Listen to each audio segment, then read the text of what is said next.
kiênនឹងសិតតែរងបងប្អូនឃើញបតង់អត់បតង់រដែកជាប់គ្នានឹងសិតតែបងប្អូនខ្មែរយើងនៅណាបើអូយអលីកោតើណា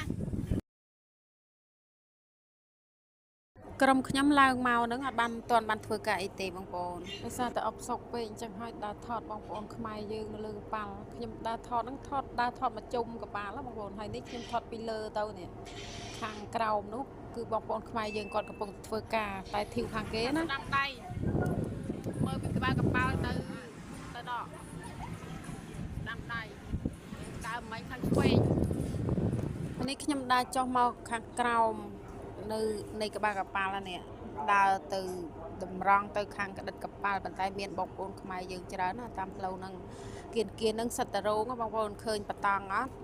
បតង់រដែកជាប់គ្នានឹងសិតតែបងប្អូនខ្មែរយើងនៅណាបើអូយក្តៅណាស់បងប្អូនអើយដោយសារតែខ្ញុំមានបញ្ហាខ្សោយភ្នែកតាំងពីអាយុខ្ទង់10ឆ្នាំអញ្ចឹងហើយខ្ញុំជ្រើសរើសផលិតផលណាដែលល្អប្រើសម្រាប់ខ្លួនឯងឥឡូវនេះខ្ញុំសូមណែនាំអំពីប្រភេទថ្នាំម្យ៉ាងដែលមានឈ្មោះថា Atomy Ilotin ថ្នាំនេះប្រកែខ្លាំងបងប្អូនសម្រាប់ខ្ញុំផ្ទាល់ខ្ញុំប្រើជាប្រចាំមួយថ្ងៃមួយគ្រាប់សម្រាប់បងប្អូនដែលមានលទ្ធភាពបងប្អូនអាចប្រើ2គ្រាប់អញ្ចឹងព្យាបាលភ្នែកបានលឿនសម្រាប់អ្នកដែលមានបញ្ហាខ្សោយភ្នែកជាប្រចាំហៀទឹកភ្នែកឈឺក្នុងភ្នែកខ្ទោកខ្លាំងអីបងប្អូនអាចសាកប្រើទៅអូយប្រកែខ្លាំងហ៎បងប្អូននៅឡើងបាយភ្នែកកតុយថ្លែនត្រូវ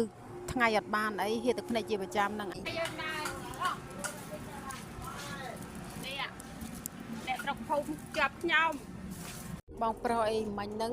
អ្នកស្រុកភូមិជាប់ដោយសារតែគាត់មកធ្វើការនេះយូរឆ្នាំហើយបងប្អូនហើយនៅលើកប៉ាល់ហ្នឹងគាត់ហើយណាមួយគាត់បានប្រពន្ធថៃផងកាប់ទៅខ្ញុំមុនដំបូងខ្ញុំអត់ស្គាល់ទេប៉ុន្តែស្គាល់ដោយសារបងថ្លៃគាត់ប្រាប់ពេលនិយាយចំនិយាយឡើងអ្នកភូមិស្រុកជាប់គ្នាសោះហើយម្ដុំដែលខ្ញុំកំពុងតែដើរនេះរៀងស្រឡះគ្រាប់